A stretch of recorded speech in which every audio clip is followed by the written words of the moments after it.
Well, welcome again to the West Cork History Festival for our session this afternoon. We've been talking about commemoration all morning. We've had sessions earlier, if you've been here, about the First World War and about our lack or not of commemoration in Ireland. And this afternoon now we have another session from Professor Eunan O'Halpin, who's Professor of Contemporary Irish History at Trinity College Dublin.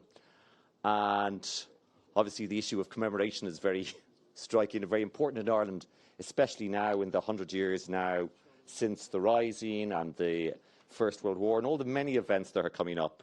And Eunan's going to be talking about the period from 1919 to 1923. And I should point out that, well, apart from being an expert on the issue, Eunan's personally involved in this. He tells me he's related to many of the people who fought in the War of Independence, including, of course, the nationalist, I suppose, icon Kevin Barry.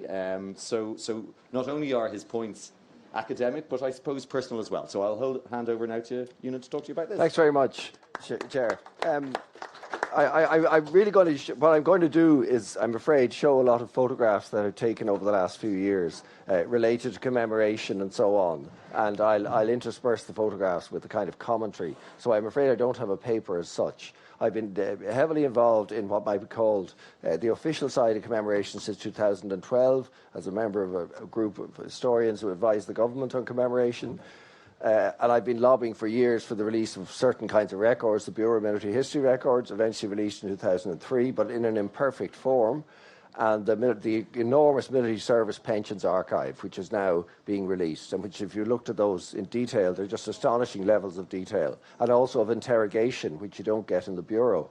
And in fact, in lobbying for their release years ago, I was leaked what I thought was my grandfather's file. And in it I found a transcript in 1935 of my grandfather, Jim Maloney, being asked, a transcript being quizzed about his record. And then his senior officers being quizzed about his record. And they were saying, was he as good as so-and-so? Was he as, do you know what I mean? It was really interesting. And it was also very moving, because my grandmother, they're going down the list, they say, you say you became adjutant of the 4th Battalion, 3rd Tipperary Brigade, on the 1st of May 1921. Why was that? And he simply said the previous adjutant was killed. Next question, right? What he didn't add was, that was my brother Paddy. So I'm proud of my grandfather. He didn't bring his dead brother into the discussion when he's looking, in a sense, for a state pension. And incidentally, his father, who spoke against the treaty, did not produce, his dead son into the argument, unlike the mainly female TDs who tended to invoke the dead.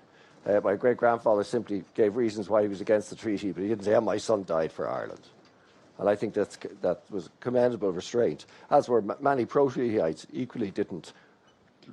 W.T. Cosgrave, whose brother died beside him in 1916, never said, my brother died, died for the treaty or anything like that. But that's by the by.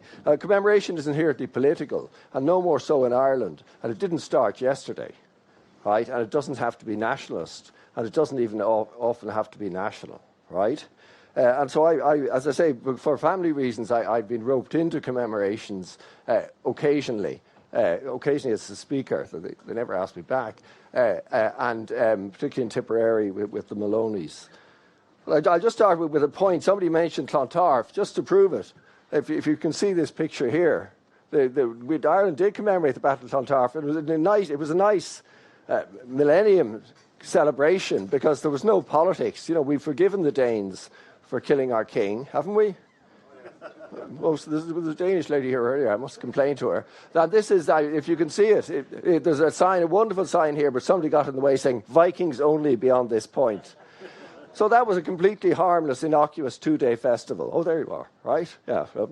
I hope you're sorry for what you did to King Brian. Those bloody Vikings, all our church is gone. I mean, don't start me. So in some ways that was an easy one to do, because it's so far back. And it brought in all sorts of interesting things like archaeology and legend and, superstition and things like that. But obviously the more recent and more political are more difficult.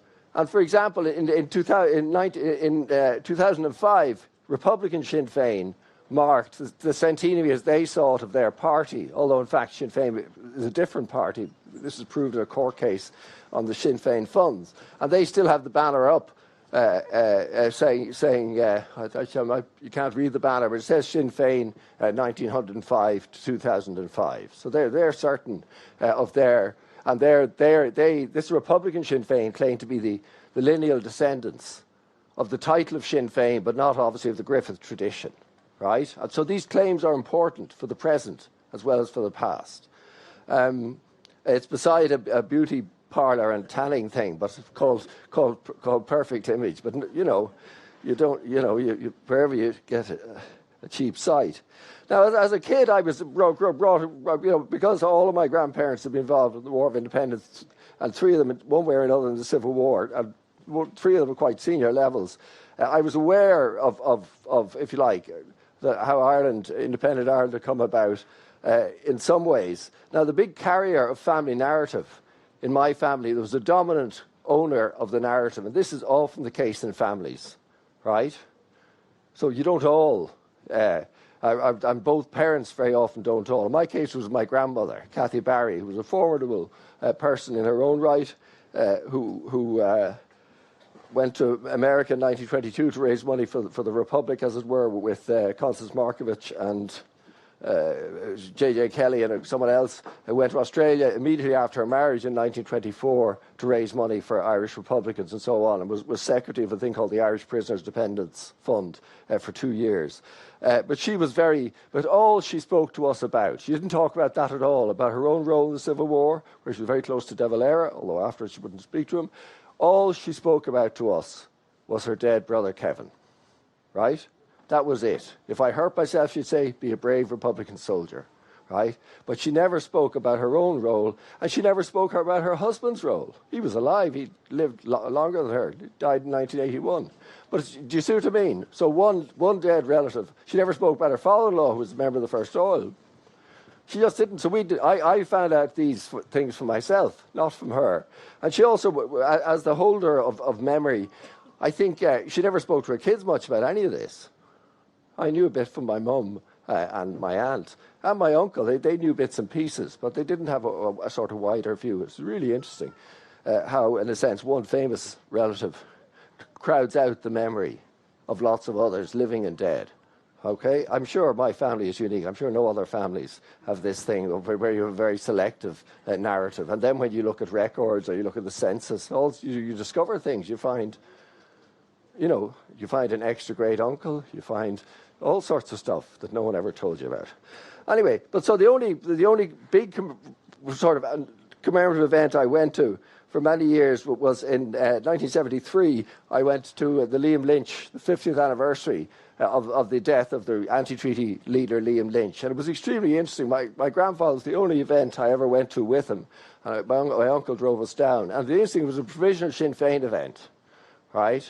Absolutely, completely. But my grandfather had been on Lynch's staff in the Civil War, and the interesting thing was it was in some ways quite ecumenical in that there were loads of people. There were Fianna Fáil TDs there, even though they were Fianna Fáil was denounced as sellouts and hirelings and servants of the Queen, all this kind of stuff. But no, but this was all rhetoric. The interesting thing was it showed the kind of Republican family, if you like. Do you know what I mean?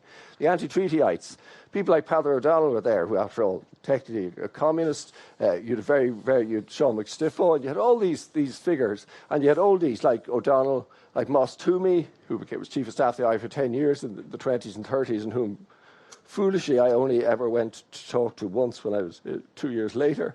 But the interesting thing was how in a sense, almost, if you like, how convivial the exercise was. A bit like this. Despite the bitterness, despite the Northern Ireland issue, and despite it being very anti-state, once you were there, you were okay, even if you were tarred with the Fianna Fáil brush or the non-Republican brush. Well, I thought that was extremely interesting, and I had no interest, obviously, in joining the movement, as it were.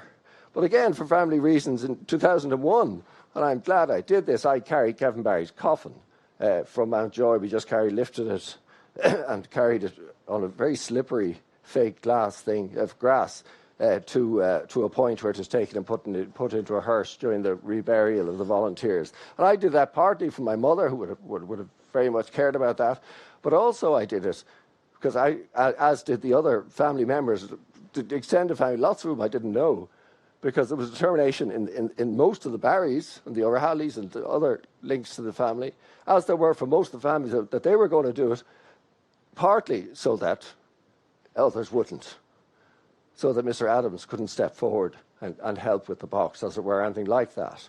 And that's this contest over memory is going to intensify over commemoration in the next few years, because you're going to have, I won't say, for example, what's going to happen in Kilmichael in 2020, but I'm sure Eve will be chosen as the main speaker. I think I fear that certain commemorative moments, first of all, they're going to be inherently partisan, right?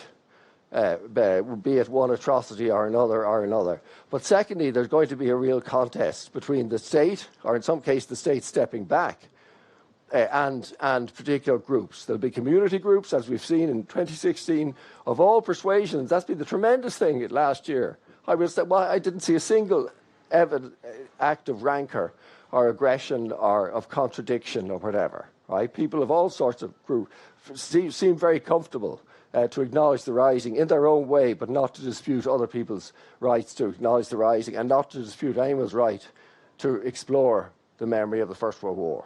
Right? So, I mean, the last year was just a phenomenal success.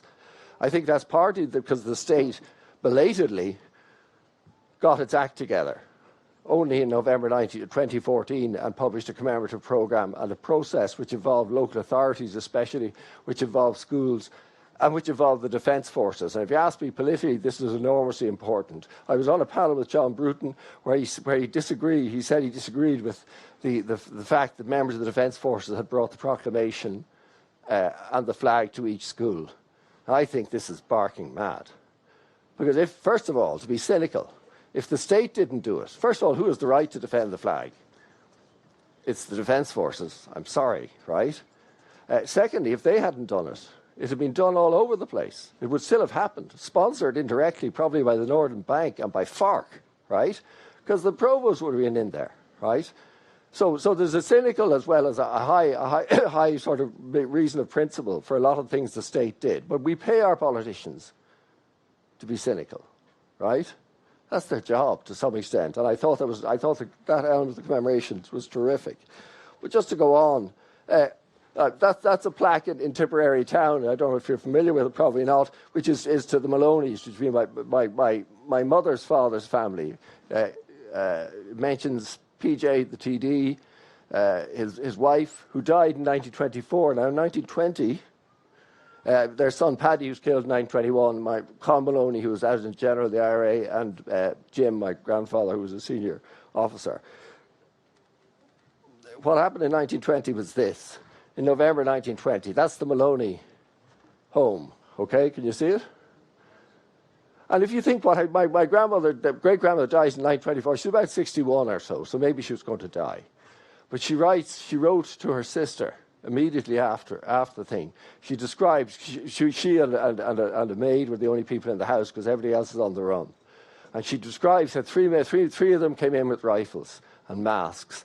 And she wrote, one of them was in our house. It was a pharmacy, so she would have meant our business, was in our house every day, right? It was the local RIC who burnt the house. Now, there had been an ambush the previous day. I spoke at the commemoration and gave offence outside a place called Lisvernal or Lisnagall, and 4 RIC men had died in a big firefight, and the Maloneys would have been involved in that. But the thing is, when your house gets burnt, be it a big house, big house in the Civil War, we were very conscious of those burnings, about 300 of them, but be it however humble your home, when your house goes, it's not, as I say, it's not the man, typically, who was got, or who was there, because the men were on the run. It's the woman, it's the mother. And when that house was burnt, presumably every scrap of paper she had, every memento, every photograph of her children as kids, the first tooth of every baby, you name it, everything went. And I think that's an aspect where we'll probably get into more, not for commemoration, but for thinking of the impact on people of violence, not necessarily directly directed at them, but the personal ramifications. And I say that's as much. I mean, the Maloneys he was a pharmacist. He had a solicitor. He knew how to get compensation and all that kind of stuff. But there are hundreds of houses, and shebeens, or call them what you will. that were destroyed in Cork and elsewhere. And a lot of them, the people wouldn't have had the resources, and the locality wouldn't necessarily have supported them actually getting any kind of compensation. All right? I think that's an agenda for somebody's research, not for mine. Now, to go on a bit, actually, hold on. Yeah. So Commemoration kind of got underway in a big way in 2013. That man, I don't know, can you see it here, any of you? Or do you want to move across a bit? He's giving directions to people, but in fact, that's Jim Larkin. And this is a very interesting feature. It's not actually Jim Larkin. It's a Jim Larkin imitator. And one of the curious things, and one of the enjoyable parts of Commemoration has been, but it's going to become a more problematic one, is reenactment and dressing up. Okay? This is in 2013. It's the anniversary of the lockout. That chap made a terrific speech as Larkin, but here he's chatting to people and giving them directions, right? Okay. And while it's okay to dress as Jim Larkin, when somebody starts dressing as, well, let's say as my grandfather's comrade Dan Breen, right? Reenact certain killings. Will we enjoy that? Will that be such fun? Right? Or reenacts executions, or reenacts British atrocities. It's going to be probably more difficult.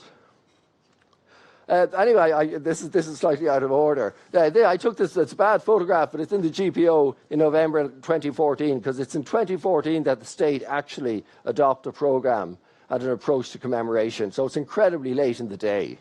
Right? This is not something that they thought about 10 years in advance. They didn't think about it 10 minutes in advance. As I say, they included the 1913 and the general strike was treated as a kind of as a state event. But in fact, you could argue it had nothing to do with the rising, except perhaps it led to the citizen army. But it actually was, to quote its best historian, Porrick Yates, it was a British industrial dispute involving a minority of workers in Dublin. Right, but it has become incorporated into a national narrative. Do you see what I mean? But anyway, it was all very pretty interesting, and we're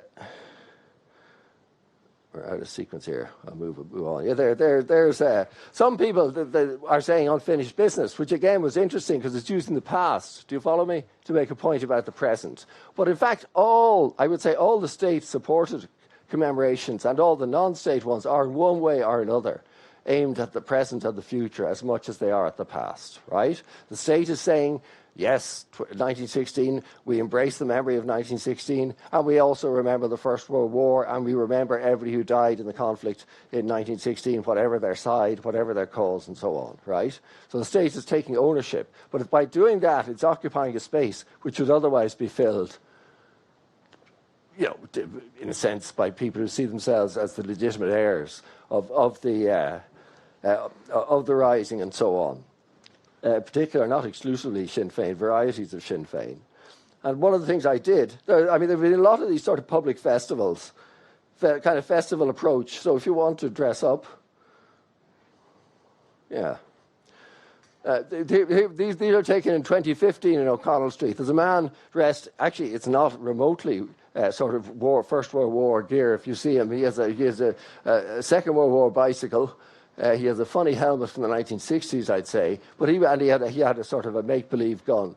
There are people there that think votes for women, so there was a conscious effort generally, and a very big emphasis on women and the 1916 Rising and women in general of the Irish Revolution, on the argument that they had been, quote, written out of history. I hate the list of people who have been written out of history is much longer than the list of people who've been written. And everybody's been forgotten. The First World War have been forgotten. Those of the First World War, the IRA feel they've been forgotten. Civilians have been forgotten. You know, farm animals have been forgotten. Let's forget about the forgotten, because it's nonsense. Kevin Barry was known when the state funeral I took part in, when they moved the remains of 10 people executed in Mountjoy in 1920 and 21. They were known as the Forgotten 10. This is absurd. Kevin Barry, there's a bar named after him in Savannah in Georgia, right? Do you see? So everybody says they're forgotten. And you get the same in Britain, the forgotten of the First World War, the forgotten of the Second World War. The 14th Army in Burma, what were they called? The Forgotten 14th. and so on. So it's not just Ireland, but it's just a silly motif. And there's a lot of dressing up. Again, people dressing up in sort of period costume and so on. And it enabled, that kind of public festival enabled much more female participation. Do you see what I mean? Because you didn't have to all dress as Countess Markovich or whatever, and so on. That's a photograph I took. I was just cycling by, and it seems to show a rebel group. A miscellaneous, can you see them? So, but they aren't. In fact, this is not a contemporary photograph. It was taken in 2015, and they're preparing themselves, I think, for a scene in a program by RT. I'm proud to say I didn't watch. What was it called? Rebellion. Yeah, which I heard only just terrible things of.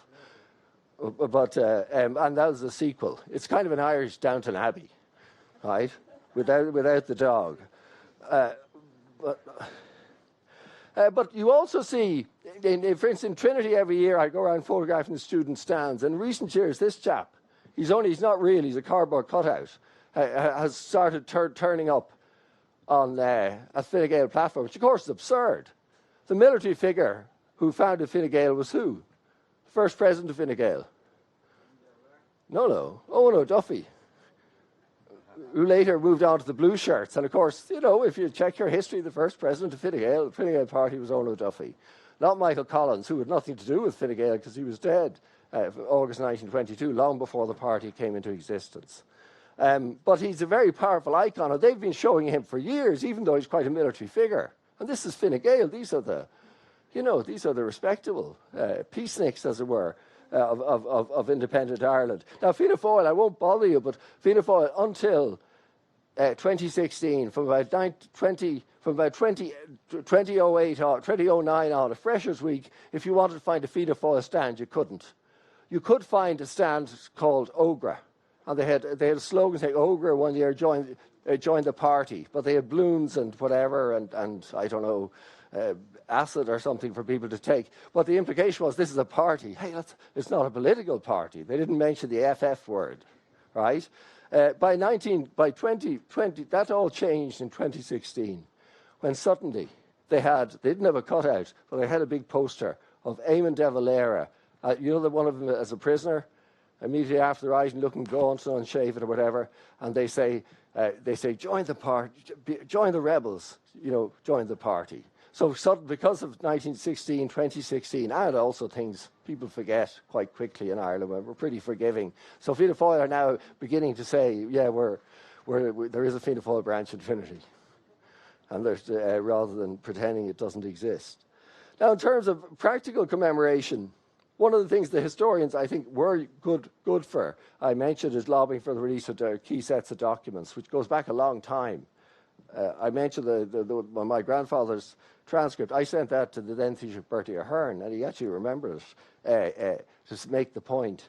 Look, this is my grandfather speaking in 1935, and in whatever it was, this is about 2004, and I can't see this material. It's mad, right? And in the end, the state chose as their number one priority and permanent memorial for the independence era. They chose this. To do this it mightn't look like much to build a proper military archive in Cathal Barracks, and that has an extraordinary and growing collection relating to the Irish Revolution. It's an enormous resource, not just for military history but for family history. Right? There are over 300,000. I started writing about this in the paper in 2006. I said there are 17,000 files. How stupid was I? There are well over 300,000, okay? There were over 80,000 people applied for War of Independence or 1916 pensions or Civil War pensions, of whom only about 1 in 5 got them, which increased the bitterness all round, because you got one and we know you did nothing, whereas he didn't get one. And, there's political fixes and accusations. But so it's an enormously important archive, and getting more so. The problem is going to be, though, if we're not careful, we're going to get more and more micro-histories, which for families is important that you find out about. You were talking about your uncle. You get the details, and you get a sense of what he or she was, your aunt, what they were doing, or your great-aunt. But the difficulty is it is going to be overwhelmingly military in character, right? And I think the problem with these resources, which I and others lobbied to get released, is they're going to increase the sort of, do you know what I mean, the very military way of looking at the Irish Revolution, and we may lose sight of the bigger picture altogether. But that's as may be. I don't know where you were on the 23rd of April, 2016. This is Republican Sinn Féin's centenary thing. They couldn't get the 24th because the Shinners were there, but they got the 23rd, and it was very interesting to contrast the two, as I'm now going to do, because you have two political parties competing for we're the real Republicans and we're the real heirs. And obviously, the Adams Sinn Féin is very much the bigger and more powerful, but it's within the state and within the system now. And after all, they've shaken hands with the Queen. They recognise the legitimacy of the Unionist veto, and so on and so on and so on. Right? So they've come a long way. Republican Sinn Féin recognise nothing like that. All right? As far as they're concerned, the war is not over. A phase of the war, again, we've lost yet again, but we keep the flag flying and we get ready to strike again. And I don't know if you probably, I don't know if you can see this at all. That's Des Dalton, who's the president of the party, speaking between the pillars of the GPO, symbolically very important, right? Because that's where Pearse, although Pearse supposedly spoke from the steps of the GPO, although there aren't any steps. He must have brought some from IKEA or something. But there's Des Dalton, and he made a terrific speech, which would freeze your blood, right? Because he said the war is not over. A phase of the war is over, but we will continue. And he went back to Tone and the United Irishmen and so on and so on. And he was absolutely emphatic. And if you look at what there was nobody dressed as Patrick Pearse. You'll see what Sinn Féin did. There were no Patrick Pearse imitators. There was no Countess Markoviches, fighting for the mirror or anything like that. It was all about veterans. Can you see those ladies there? Some of you can, some of you can't. These are quite dignified elderly ladies who've been in Republican Sinn Féin a long time, but they're wearing a military uniform, right? But it's a contemporary uniform as they see it. It's not a uniform that would have been worn 100 years ago. Do you follow me? And you have an awful lot. I'm sorry, the lighting here is terrible. You also had a lot of paramilitarism. See, these chaps, the guys in green, are the kind of the Fianna, the kind of Boy Scout end of Republican Sinn Féin. It's one of the IRAs, but the guys in black with the balaclavas, they're the real thing. All right? And I bet you half of Sinn Féin was spitting because they can't do this stuff anymore. For a start, the provisional IRA don't exist, remember? Okay? They've disappeared. Sorry, they haven't. They don't exist anymore. The Army Council doesn't exist. And in any case, for instance, Mr. Adams wouldn't know because he was never a member of the IRA, right? But these guys do exist. They're saying we exist and we are the real army. And at the end, the chairman of the party, not the president, said, young people, you should realise you shouldn't be out there watching. You should be in here. You should be joining the war, right? And for all that, the horror of that message, it was clear, unequivocal, and in some ways unsentimental, right? The war for them is still on. It's a matter we have to start a new campaign. And I thought it was, in its way, a very dignified political exercise. By contrast, I don't know if you can see this bizarre stage. You see, this is the stage the next day that Sinn Féin did their commemoration on. And you can see the kind of rock star, the colours behind it, the glitzy lights. The man on the right, he's not taking a selfie, he's actually taking a picture, is Mr. Adams, whom we've heard of, right? It's like a party. It's a people's festival. And that's the way they played it. There were loads of Patrick Pearses. If you'd gone there to shoot Pearse, you'd be baffled because they were everywhere, right? It was just pure ham.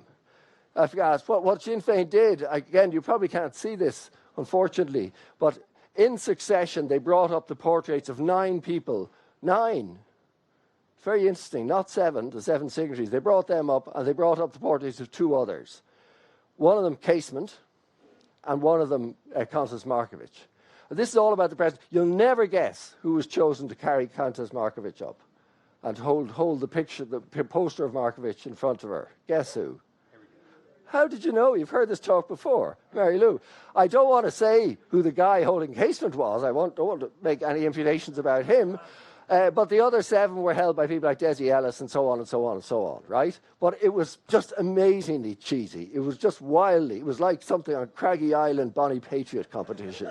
It was just, Martin McGuinness made a not very good speech, but he ended by saying, and the reason we have civil rights in Northern Ireland today is because of the men who fought and died there, meaning the provosts, right?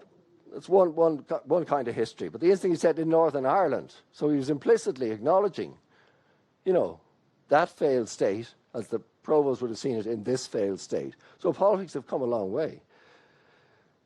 To go on, but afterwards, the thing is, I don't know, can you see, any of you see these? These are the reenactors. There's a group called the Cabaret Reenactment Society, I think they are, who are associated with they turn up a lot of Sinn Féin events. And you can see there, look, can you see them? And you can get photographed with them. And they're all very nice and jolly. Some were thinner than others. But this is fun. This is rebellion as fun. Do you see what I mean? It's not, in some ways it's kind of almost innocent and endearing, but it's aimed at the present, because what the provost couldn't do is dress as paramilitaries, right? Because that's gone. But they have to interest young people some way, and the way you do it is kind of by pageantry. Now, by contrast, this was an event in St. James's Hospital, okay, the old South Dublin Union, and it took place on the 6th of May, 2016, all right, which was the anniversary of the execution of Eamon Kent. And the people there are from left to right. There's a lady from the health board or something. There's Liam Cosgrave, former Taoiseach, whose father fought in the South Dublin Union. He fought in that building. Whose uncle, whom he doesn't make a thing of it. Cosgrave's uncle, Frank Govan Burke, who was W.T. Cosgrave's half-brother, was killed beside him in that building. And the third chap is Professor Cathal Brugha, whose grandfather, Cathal Brugha, was also wounded in the fight there, and who afterwards famously died outside the Hammam Hotel in the early days of the Civil War. So you have the two sides of the Civil War there, if you like, represented in a quiet, dignified thing. And I thought it was really interesting there wasn't a single Sinn Féin representative there, right? So they were abandoning, they weren't going to be tainted, even though you have symbolically really important, because W.T. Cosgrave, like him or not, was a significant figure. Cathal Brugha is a very significant figure of the Republican narrative, a kind of the unyielding whatever who chose to die, some say, rather than surrender or rather than run away. And there, the point is, I think it's encouraging symbolically to have the two sides of the Civil War there, commemorating 1916. And an interesting thing about Liam Cosgrave, generally, as you probably any of you know him or you've heard him speak, is for a Fine Gaeler, he has no difficulty with 1916 whatsoever. I don't know if he's ever met Kevin Myers, but he absolutely has no difficulty because his father fought in it, and as far as he's concerned, that's good enough for him. He obviously has difficulty with the provost and with the anti-treaty side, but that's a point. Now, by contrast, 2 days later, Sinn Féin did have a commemorative thing for Eamon Kent, but they had it in Richmond Barracks up in Inchicore, which is one of the permanent reminders, if you like, of the Irish Revolution. The state invested quite a lot of money in doing up a kind of visitor centre. It's actually a fantastic place, the old gymnasium of what was Richmond Barracks. I was giving a talk there the other night. Surprise, surprise. But there again, they're the imitators. That girl's name is Chelsea. And they're dressed up, all very jolly, right? It's all fun. Do you see what I mean? But it's not necessarily very historical. And just to move on, well, actually, this is kind of out of place. This is what happens in memory, things you know and things you don't know. That's a piece of paper. It's got my grandmother's handwriting on it. It says Commandant Peadar Clancy. I found it when my last aunt died about 6 years ago. I opened the envelope and what fell out? Lock of hair. That's a lock of hair, unless she made it up, belonging to Peadar Clancy. Who was Peadar Clancy? He was one of 3 Republicans murdered in Dublin Castle on the night of Bloody Sunday, right? So you find things, what I'm saying is within your family, leaving aside outside our official records, you'll find things that your grandparents might be able to explain, but you never knew were there, right? And in some ways it's a metaphor for family histories and the incompleteness. If you think you know your family's history, okay, I won't say what I don't think you're very sane, all right? Because you never know what we're going to find. But to move on a bit to awkward issues for the future. For example, this is a photograph of Woodstock House in Inishtig and Kilkenny. Do you know it? It's a very beautiful kind of park now, but Woodstock was burnt down at the beginning of July 1922. Now, it had been used in the War of Independence by auxiliaries as a base, so in a sense it had form. And Republicans burnt it down, partly probably as a big house burning, but also because they thought the National Army, the Free Staters, were going to come in and use it as a base as well. And it has remained unreconstructed ever since. And one of the I use that really as a symbol of the kind of awkwardness of some areas of coming Irish history, particularly obviously to move on to the 77, for example, of the Civil War and what was done in the Civil War. That's a plaque put up just in 2003 in Birr Castle, naming three men who were executed in January 1923 in Birr Castle for carrying weapons. Now, in reality, they weren't in the IRA. Apparently, they were just young fellas with guns doing robberies. But they have been incorporated into the most magical number in Irish Republican history, which is the 77. Right? Are you familiar with the number? And it's a very interesting number. That's held to be not the number of Republicans who were killed in conflict with the state in gunfights or anything, and not the number of Republicans who were murdered, as perhaps 150 were murdered during the Civil War, right? It's the 77 are the ones of whom 73 actually went through a legal process, however arbitrary, a court-martial, before being executed. The other 4 were executed by a decision of the government following the killing of Sean Hales of Bandon. There's a statue to Sean Hales in Bandon. Right? And that figure 77 is really, probably for you young people here, it's not such a potent number. But when I was young, everybody knew about the 77, right? Do you follow me? It's really, really very, very, very striking. And it's striking. They can't spell Marshall. They spell it Marshall like an American Marshal. But it's interesting that as late as 2003, they're getting ready. People are getting ready for a commemoration, which will essentially be a continuation of varieties of the Republican story. Just as presumably we may have difficulties. How is the state going to deal with the Government of Ireland Act of 1920? Are we going to have a parade? Are we going to dress up as Edward Carson?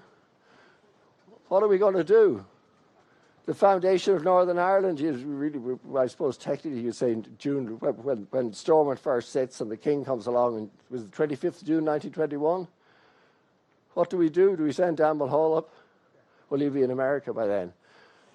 Do you see what I mean? There are awkward things coming that aren't going to be as easy to get over. Because with 1916, you also had the Great War, right? So you could have an ostentatious on the one hand, on the other hand, right? Everybody got something, commemoration. And although I think Kevin overcooks the argument about the First World War being completely forgotten, myself, plainly, it received a far more fulsome acknowledgement than it had hitherto. Can I say, for example, about his point about the National War Memorial in Island Bridge, was absolutely beautiful now, and I used to go there when it was falling apart. But Kilmainham Jail, for example, was sort of restored in the early 1960s by the kind of builders and part-timers, which, alas, I've had experience of myself. So the idea that republicanism, state republicanism, was this magnificent, was pouring huge amounts of money into commemoration and letting the poor old Island Bridge rot, that's just not the case, right? Everything was falling apart in the 50s and the 60s. Not only, the memorial, famously in the O'Higgins, Cosgrave, who's the third? Griffith Memorial. in front of Leicester House. You know, when they put that up, originally it began to sort of rot because they didn't, because of what the cheap cement they'd use and things like that. So they had to rebuild it. So I think Kevin is just wrong in a lot of his assertions about comparing, for instance, Island Bridge to other places, which were, because they were badly looked after as well. But that's a personal view. So I think there's going to be. I probably should have shut up soon, Chair. Yeah, I think we can learn from what happened up to the end of 2016 that the state can play a very interventionist role, and I think has to play. Local authorities have to play as well in ensuring that the state acknowledges the forces and the events which led to its formation. But it's going to be very much harder because of politics. Because of at local level, whether it be Kilmichael, whether it be the Dunmanway murders, for example, not so far from here, 1922, whether it be in Belfast. What are you going to do in Belfast? In 1920, where there's just appalling sectarian clashes, but primarily it's primarily Catholics who suffer. Again in 1922. So how are we going to? Are we going to reenact them? Right? Are we going to dress up? And this is very difficult. Obviously, the execution of killings of Republicans, IRA killings as well. How are all these going to be dealt with?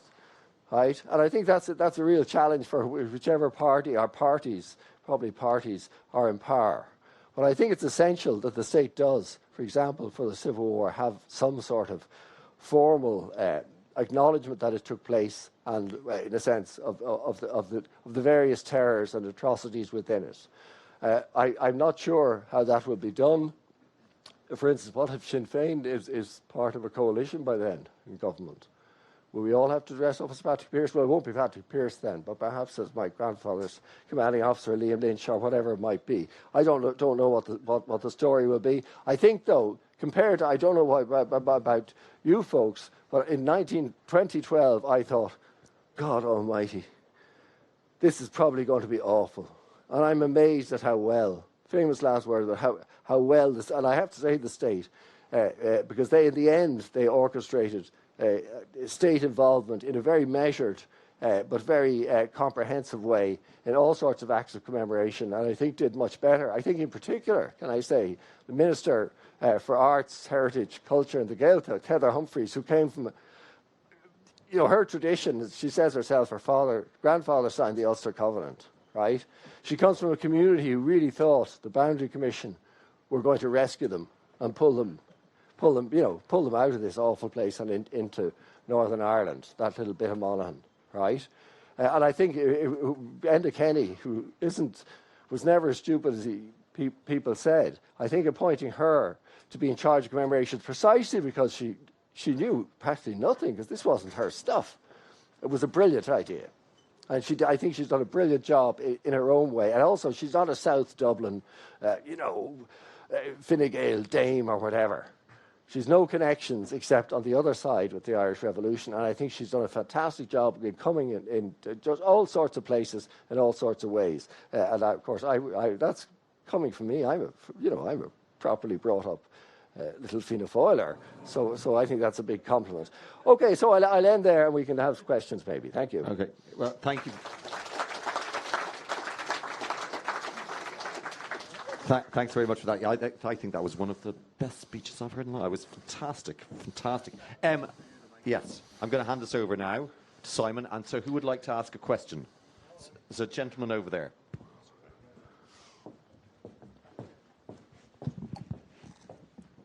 Thanks very much. Just come back to one of your opening lines about commemoration doesn't have to be national. I think that's a great line. But I think if we're to learn kind of maybe from some of the mistakes of what happened in 2016 for the next phase of commemorations, I do think the commemoration schools was definitely one of the big mistakes coming from that same minority border community that Heather Humphreys came from. I think that was one of the problems too. We didn't have a voice, and because she was the nominated national voice, she didn't really get across our community's point of view. For example, Right. the flags in schools. It doesn't really matter if it's the Shinners or if it's the government coming in with a tricolour saying and a copy of the proclamation and a soldier or whatever. The fact that it's in our schools, and 100 years ago we were diametrically opposed to everything the heroes in 1916 stood for. I think it's sort of it kind of whitewashed in a way, and it was a very much a pop culture history of what happened there, and it lost all nuance for us and for our community. I'll give you an example. I phoned up my school and said, this is counter to what our community was doing at the time, and it's not really educating anyone in what we were doing and what we believe. And he said that we were asking for there was a renovation going on in the school at the time, and we were asking for quite a bit of money from the government. And he said we can't disrespect the government's point of view. Obviously, the government was saying it's entirely optional, but on the ground it was completely different. Point of view there, and the line that I left him with, well, who's going to respect ours? And that's what I ask you. How do you see that in terms of a community that doesn't necessarily sign up to faith in fatherland and that kind of thing? That's very interesting set of arguments, which I hadn't really heard before at all. I heard it in terms of, and I kind of take your point, but the state is the state. The Irish state is in some sense, at least in principle, it's a secular pluralist state. The education system is a national education system, and I think. It's not attacking the state. It's just 5-year-olds don't really get Irish. We've got disagreements with Irish history. We're adults. We research it. We've got experts here. Yeah. 5-year-olds are not going to get any of that nuance when somebody comes in with a tricolour. Well, yeah, but my view is it's still better that it's somebody who's empowered and has legitimacy rather than an individual or from a partisan political group. But it's a very interesting point. Yeah, but the narrative should have been wider. Maybe. The narrative should have been wider. That's where the problem that we would have had. Well, do you think for this for 1916, or but what's going to get that those issues are going to get sharper and sharper and sharper in East Donegal, wherever, or Monaghan, which was a very sectarian, element to the conflict there in 1920 and 21 and 22. But I think, Simon, you have to allow Republicans to commemorate and do their own thing, kind of thing. But I just think on a national level, you have to be very careful about bringing everyone into this singular line, and or Independence Day, as it were, that kind of thing. It just doesn't capture. I appreciate it's only 4%, whatever, of population, right? It's not a massive. Well, it's not, but issue, you have to be careful though. It isn't simply a religious. You can't say that. The surprising. But in terms of the belief of the people at the time, which is where that population came from, right? It's about commemorating the past as it was back then and understanding what our great-grandparents or whatever believed back then. Okay. Not necessarily right now. Thanks very much. Are there other questions in the audience? Are there other questions? Because the gentleman there. Yeah, my name is Kieran Connolly. I think there'll be a lot of blood spilled over Kilmichael, right? And I think it's going to be horrific. But a friend of mine who was involved in the local community up there made a proposal last year to put the names of the auxiliaries who died in Kilmichael, and she was almost murdered. So I was just wondering, what would you think of putting the names of the auxiliaries? Well, there was actually a proposal put in to Cork County Council for planning permission and the original proposal put in by quite assertively traditional Republican people, I would have said, or well, amongst the people who put the proposal in, and that includes, I think, that does include the lorry. Yeah, no, the Commemoration Committee put in their proposal to revamp the monument. It included specifically a monument of it was like a skeleton across the tender, and actually it was a very interesting gesture. They had a public meeting about it in the local area. It was discussed, But then what happened was when it kind of hit the papers, people started writing letters and objecting to the fact, right? So there wasn't actually...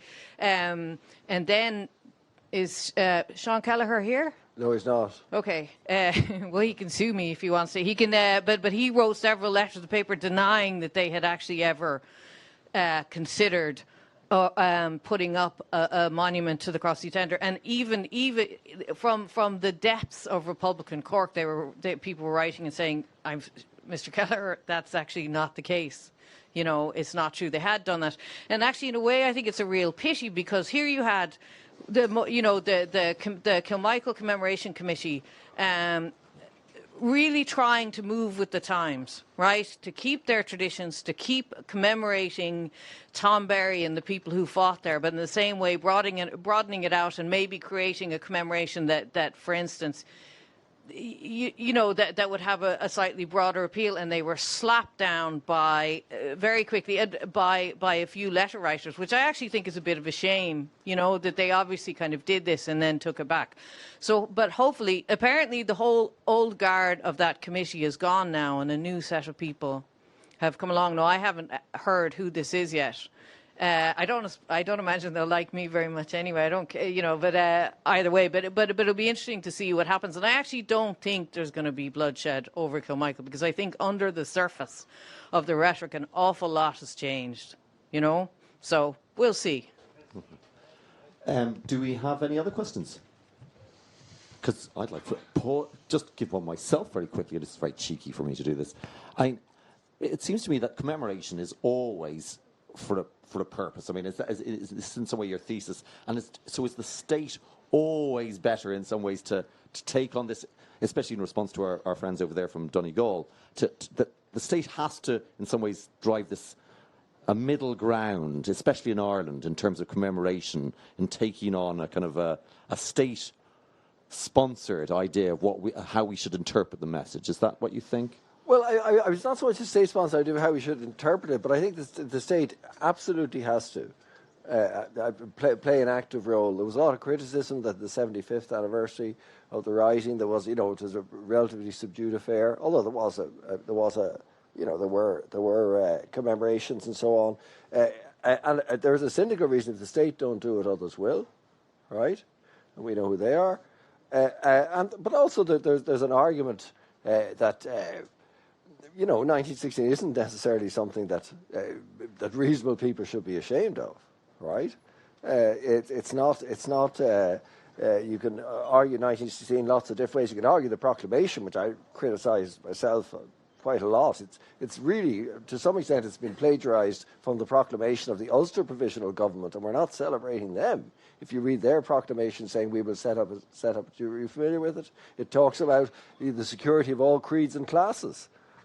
And that's Carson and Craig saying this. And who believed that, right? Any Northern Republicans like my grandfather and my granny's family wouldn't have wanted to believe it, because they certainly had a hard time. So I think the state, I think it was handled masterfully last year, the centenary, notwithstanding the points, the very well-made points there.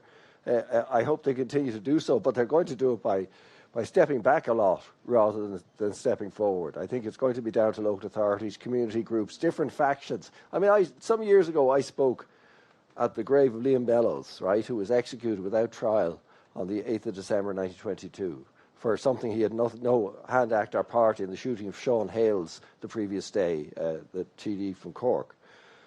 And I spoke at something that somebody asked me to, which turned out to be a Fianna Fáil thing, but that was all right. Before me, there'd been another commemoration the same day by Irigi, I think, who are a Republican group. And when we were leaving afterwards, there was another crowd coming in with tricolours and a starry plough, who were presumably the IRSP or something, right? So poor old Mellows, he's gone to his return road, he's gone to his final rest, and you've these different groups tramping around. Same at Bodenstown, where Fianna Fáil go down annually, Sinn Féin go down annually, varieties of Republican left groups go down annually, and then leave it, by the way, in a terrible state. And that's back to Kevin Myers. In 1998, I remember in UCC giving a talk, and Martin Manser was in the front row, and I said, I described the Collins Memorial at the time at Bale of Law. It was like a barbecue in your back garden gone wrong. It was so dilapidated. That's the Collins Memorial. Now, they fixed it since a bit, but it was an absolute shambles. Do you remember? It's not a very elegant thing, but nobody was minding it. And that was, that's Michael Collins. An icon so important that a few years ago, I wish I'd been able to do a screen grab, but I didn't know how. Sinn Féin were selling mugs, Michael Collins mugs, on the Sinn Féin website. That's how important he is. More recently, they've been selling miniature Hurleys with Collins' signature on it. I mean, Collins is now Jerry Adams' grandfather or something, right? But we don't, in Ireland generally, if you look, with the physical commemoration has never been something, whether it's anti-treaty or pro-treaty, it has never been something until very recently that we did very well. We're bad at maintenance, we're bad at building, and the damp is everywhere. I'm sure we do have time. We have time for one more question. There's a gentleman at the back there. How are you doing? Philip O'Regan from Skibbereen is my name. I'm just, I'd agree with you that the commemorations up to now have been dignified and they've been very respectful as much as they can be. But like, commemoration fatigue is setting in. When do we stop?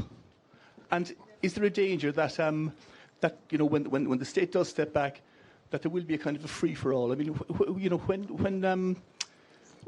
do we stop commemorating? I mean, do you go on, to 27 when O'Higgins was shot? I mean, a minister for finance shot, Free State government, our democracy survived that. Do we go on to the early 30s when, in my opinion, democracy was born in Ireland, when you had the handover of power from Cosgrave to De Valera after election? When do we stop? Like, that's a bit facetious now, but we have to stop at some stage, Yeah, well, I think in terms of an official programme, it has to stop in 23, not 22, what my view, at the end of the Civil War. You could argue, but there are going to continue to be centenaries. We can't stop them, and commemorations of one kind or another. And in many of them, the state will play some role, not only in Ireland but externally. Like Ambassador Mulhall was, mentioning how much last year of his time was spent on varieties, if you like, of commemoration, reaching out to different groups, and also the First World War elements. And that's about, it's commendable, but it's not only about being inclusive, but it's also about politics, And so I think commemoration is inherently, I don't know if there are any firemen here, but the Firemen's Union, I'm making this up, they're going to have a centenary next year, but there's probably were two fire brigade unions who wouldn't talk to each other, is my guess. So you'll probably have trouble there, So I haven't answered your question. Well, if I could just sum up on that, I think we would not have any business for history festivals, nor academics who advise on commemoration, if we stopped commemorating. So I think we should continue commemorating, but we should also thank Eunan very much for a wonderful, wonderful talk. Thank you.